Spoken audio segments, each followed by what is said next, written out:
You know, for any of you that have attended our live summits, particularly in Fargo, you know one of the highlights is a stretch break with our good friend Rory Beil. So I called up Rory, told him about this event. He said, I'm in, let me do it. So we are absolutely thrilled to have Rory with us for his 12th summit in a row to provide us a little movement break. So we're going to head over to Rory's basement and do a little stretching. Take it away, Rory.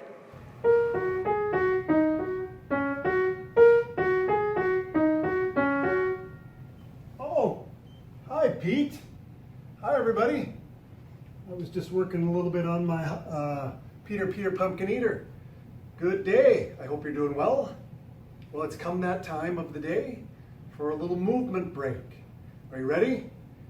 We know that movement throughout the day can help us pay better attention, can help us with executive processes like planning and organizing, and oh, by the way, it's good for us, for our health, to be active throughout the day.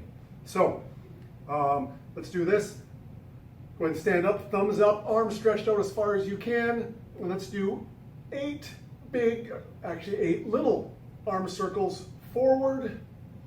Many of us sit a lot during the day. Now 8 backwards. And sometimes our posture isn't awesome.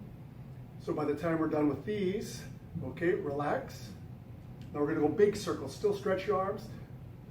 These exercises you can do in a small space like your office, and they kind of wake up the muscles in your upper back that can be the ones we're switching directions, can be the ones that are a little bit lax during the day if you're sitting in a chair. You feel that a little bit up there? Okay, good job. Now let's do this. Let's just march a little bit, get the blood flowing. Maybe we're going to wake up our low back, our behind after sitting for a long period. All right, we're ready to go. So, put your arms out in front of you and imagine you're sitting back into your chair. Push your behind way back, touch, come back up. Push your behind back, touch, back up. You got the pattern. So what's key here is really push your behind back, and your knees will thank you for it. This is a good one to just get your legs awake. And it's good for some flexibility for your hips and as well. All right? Now, imagine that you have a little hurdle. And your hurdle can be this high or it can be this high.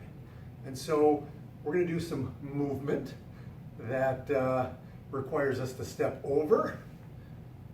You copy me. And back over our imaginary hurdle, up and over. Up and over.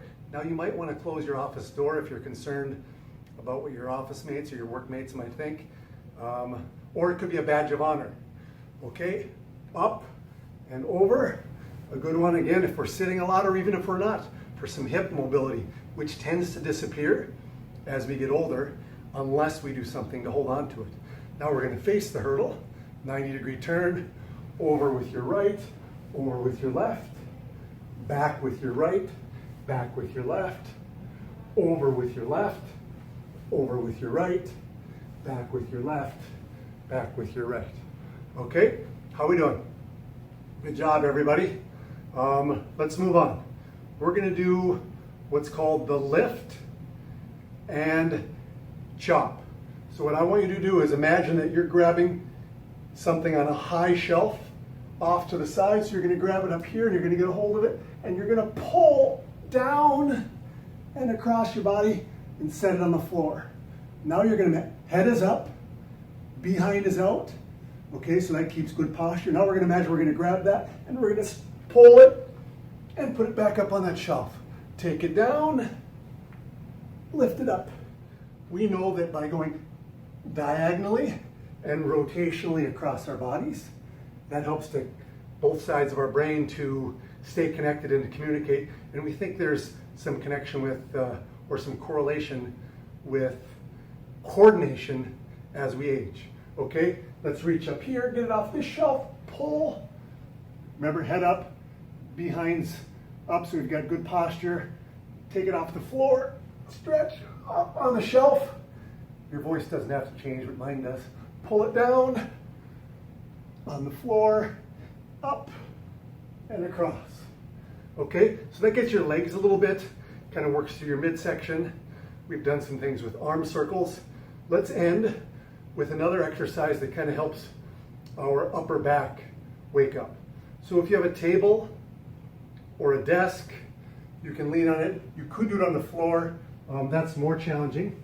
And it's kind of a modified push-up. It's a plank where I simply hold myself in this position.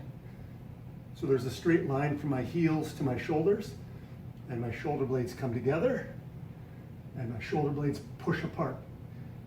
Shoulder blades together, shoulder blades apart. And notice the rest of my body stays in a straight line while I'm doing this, and I think you'll notice pretty quickly, again, some of those muscles in your upper back that probably don't get worked so often are getting awakened, if you will. So there you have it. 5 minutes of activity you can do in most small spaces, and over the long haul can do some stuff to help you improve your strength and coordination, and I think improve overall well-being.